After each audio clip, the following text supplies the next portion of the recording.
Good morning students, कैसे हैं आप सब? I am Ranu Khandelwal, your SST teacher. Today we shall start our chapter 2, Understanding Secularism. In the previous video, you learned about what is secularism in our Indian country and others country. Now we shall continue by the way. The third way in which Indian secularism worked to prevent the domination listed earlier is through a strategy of intervention. हमने अभी तक पढ़ा था कि किस type के दो veg के थ्रू हम सेक्युलरिज्म को अपने इंडिया में कंट्री में चलाते हैं. उसी के रिलेटेड कंटिन्यूस में हम देखते हैं कि इंडियन कॉन्स्टिट्यूशन में सेक्युलरिज्म में इंटरवीन किया जाता है. स्टेट्स का मतलब आपकी गवर्नमेंट का, क्योंकि हमारे इंडियन सेक्युलरिज्म में हम किसी भी अदर रिलीजन को डोमिनेट नहीं करते और इस डोमिनेशन से बचने के लिए हम वहाँ पे इंटरवीन करते हैं, गवर्नमेंट का इंटरफेरेंस करवाते हैं. You read earlier in this chapter about untouchability. आपने इस चैप्टर में अभी अनटचेबिलिटी के बारे में भी पढ़ा था. अनटचेबिलिटी मतलब होती है this is a good example where members of the same religion dominate other members within it. Untouchability का मतलब होता है अपर कास्ट के लोग डोमिनेट करते हैं लोअर कास्ट के लोगों को. दैट मीन्स कि आपके जो हाई सोसाइटी के लोग हैं वो लोअर कास्ट के लोगों को डोमिनेट मतलब उनका शोषण करते हैं. In order to prevent this religion based exclusion and discrimination of lower caste the Indian constitution ban untouchability. और इसी तरह के रिलीजन बेस्ड एक्सक्लूजन मतलब उनका बहिष्कार या फिर उनके डिस्क्रिमिनेशन, उनके साथ आप जो भेदभाव करते हैं, इससे बचने के लिए इंडियन कॉन्स्टिट्यूशन ने अनटचेबिलिटी को बैन कर दिया है, छुआछूत को बैन कर दिया है. In this instance the state is intervening in religion in order to end a social practice that it believes discriminate and excludes. इसके साथ में ही हमारी जो गवर्नमेंट है वो इंटरवीन करती है, मतलब आपके इंटरफेरेंस करती है. अगर किसी भी सोशल प्रैक्टिस में किसी भी रिलीजन को डिस्क्रिमिनेट किया जाता है या फिर एक्सक्लूड किया जाता है, उसका बहिष्कार किया जाता है. And that violates the fundamental rights of lower caste who are citizen of the country. और ये क्या होते हैं, इससे हमारे जो लोअर कास्ट के लोग हैं उनके फंडामेंटल राइट्स का एक्सप्लॉयशन होता है. मतलब हमें कहने का ये मतलब है कि lower caste and upper caste both are the citizens of India and they have the fundamental rights to right to freedom, right to equality.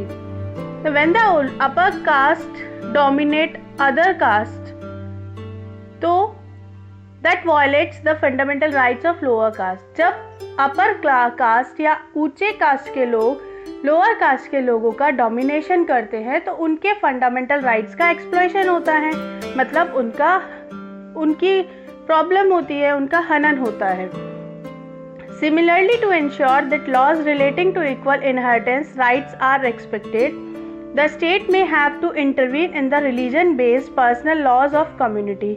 इसी तरह से क्या होता है, the law relating to equal inheritance rights are respected.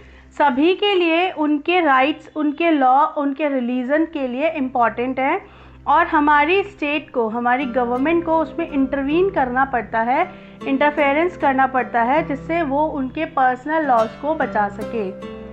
The intervention of the state can also be in the form of support. और हमारी जो government का इंटरवेंशन है, मतलब हमारी गवर्नमेंट जो उसमें आके पार्टिसिपेट करती है, वो उस रिलीजन को सपोर्ट भी कर रही है. The Indian Constitution grants the right to religious communities to set up their own schools and colleges. हमारे कॉन्स्टिट्यूशन ने, इंडियन कॉन्स्टिट्यूशन ने ये परमिशन भी दी हुई है कि सभी रिलीजन और कम्युनिटीज़ अपने स्कूल्स एंड कॉलेजेस को यहाँ पे चला सकते हैं. It also gives them financial aid on a non perfectional basis. उन्हें गवर्नमेंट की तरफ से फाइनेंशियल हेल्प भी दी जाती है ताकि वो अपने रिलीजन को आगे बढ़ा सके. In what way in Indian secularism is different from that of other democratic country? और भी कुछ हमारे वेज हैं जिनके through Indian secularism other democratic country से अलग है.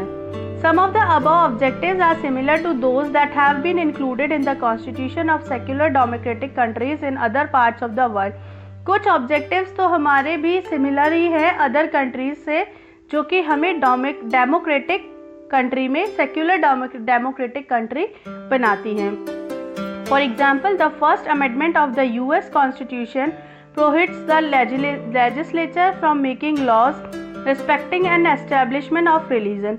यूएस कॉन्स्टिट्यूशन क्या प्रोवाइड करता है कि उसका जो लेजिस्लेचर है जहाँ पे लॉज बनाए जाते हैं वहाँ पे अलग अलग कास्ट या अलग अलग रिलीजन्स को रिस्पेक्ट दिया जाता है, और that prohibited the free exercise of religion, और आप किसी भी रिलीजन को वहाँ पे अपना सकते हैं. Legislature can not declare any religion as the official religion. हम वहाँ का जो नियम बनाने वाला लेजिस्लेचर है वो किसी भी एक पर्टिकुलर रिलीजन को वहाँ का ऑफिशियल रिलीजन नहीं बना सकता. सभी रिलीजन को सेम राइट है. Nor can they give preference to one religion, even that वो किसी भी एक रिलीजन को इम्पोर्टेंस भी नहीं देते हैं. In the USA the separation between state and religion means that neither the state nor religion can interfere in the affairs of one another. USA में जो गवर्नमेंट है एंड जो रिलीजन है वो दोनों एक दूसरे से सेपरेट है. अगर वहाँ रिलीजन में किसी को भी कोई प्रॉब्लम होती है तो गवर्नमेंट उसमें इंटरफेरेंस नहीं करती है. There is one significant way in which Indian secularism differs from the dominant understanding of secularism as practice in the United States. इसी के कारण हमारे इंडिया का जो सेक्युलरिज्म वे है वो यूएसए से बिल्कुल अलग है. This is because unlike the strict separation between religion and the state in American secularism, जैसा कि American secularism में strictly separate किया हुआ है religion and government को, but in Indian secularism the state can intervene in religious affair. लेकिन Indian secularism में क्या है, हमारी जो state है, हमारा जो government है वो religion affairs में interfere कर सकती है ताकि किसी के भी religion को exploitation ना हो. You have read about how the Indian Constitution intervene in Hindu religious practice in order to abolish untouchability. आपने पढ़ा है कि किस तरह से गवर्नमेंट हिंदू रिलीजियस प्रैक्टिस में इंटरफेयर करती है ताकि अनटचेबिलिटी को हम हटा सके, क्योंकि हमारा रिलीजन ही हिंदू रिलीजन में ही अनटचेबिलिटी देखी जाती है. अनटचेबिलिटी मतलब कि ब्राह्मण कास्ट या जो अपर कास्ट है वो जो लोअर कास्ट है शूद्र जो होते हैं उनके साथ अनटचेबिलिटी रखती है, छुआछूत रखती है. In Indian secularism though the state is not strictly separate from religion, it does maintain a principle distance vice religion.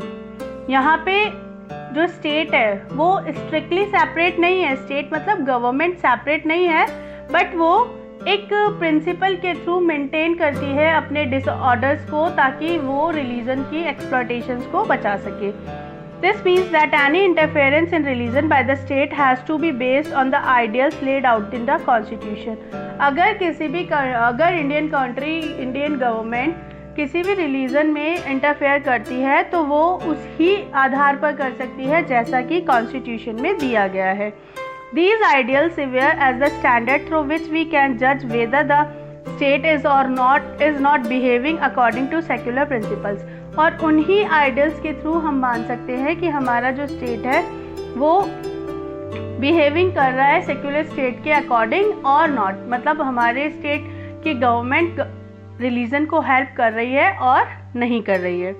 The Indian state is secular and works in various ways to prevent religious domination. हमारा जो Indian state है, हमारा जो India government है वो secular है, वो सभी धर्मों को मानता है और किसी भी अलग अलग धर्मों के लिए बहुत सारे रिलीजियस डोमिनेशन करता है ताकि किसी भी एक रिलीजन के साथ पार्शियलिटी ना हो. The Indian Constitution guarantees fundamental rights that are based on these secular principles. हमारे कॉन्स्टिट्यूशन ने हमें कुछ राइट्स भी दिए हैं जो हमारे इस सेक्युलरिज्म को आगे बढ़ाते हैं. राइट्स में आपके पास राइट टू फ्रीडम है, राइट टू इक्वलिटी है, राइट टू एजुकेशन है, आपके पास फ्रीडम है, आप किसी भी चीज़ को कहीं भी जा सकते हैं, इक्वल है आप लोग, किसी के साथ भी कोई डिस्क्रिमिनेशन नहीं किया जाता.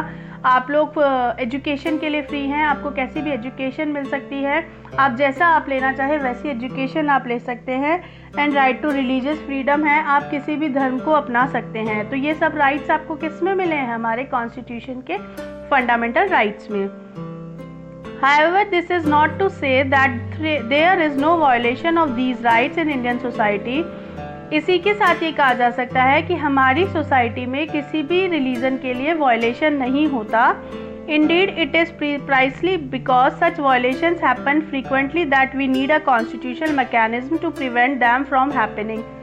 हमारे यहाँ पे जो पहले होता था कि किसी भी रिलीजन के साथ वायलेशन किया जाता था, तो हमने कॉन्स्टिट्यूशन नाम का मैकेनिज्म वहाँ यूज़ किया, जिसके कारण अब हम प्रिवेंट करते हैं, अब हम बचा सकते हैं किसी भी रिलीजन के साथ वायलेशन होने से। The knowledge that such rights exist makes us sensitive to their violations and enables us to take action when these violations take place. और इन्हीं राइट्स की नॉलेज आपको एग्जिस्ट करती है कि आप कितना सेंसिटिव है वायलेशन, कितनी सेंसिटिव हमारे रिलीजन्स हैं, उनको समझ सकें, और अगर उनके साथ कोई प्रॉब्लम हो तो आप एक्शन भी ले सकते हैं। तो ये आपका चैप्टर कंप्लीट है। यहाँ पे हमने सेक्युलरिज्म के बारे में पढ़ा था। इंडियन कॉन्स्टिट्यूशन में सेक्युलरिज्म एक कैरेक्टरिस्टिक है, तो आपने इसके बारे में पढ़ा। आई होप आपको ये समझ में आया होगा। After this video, I will send a PDF on your WhatsApp group with question answers and exercises. Do this work in your homework register in neat and clean handwriting. And any problem related to your work, please message me or WhatsApp me on my personal number. Thank you. Have a nice day.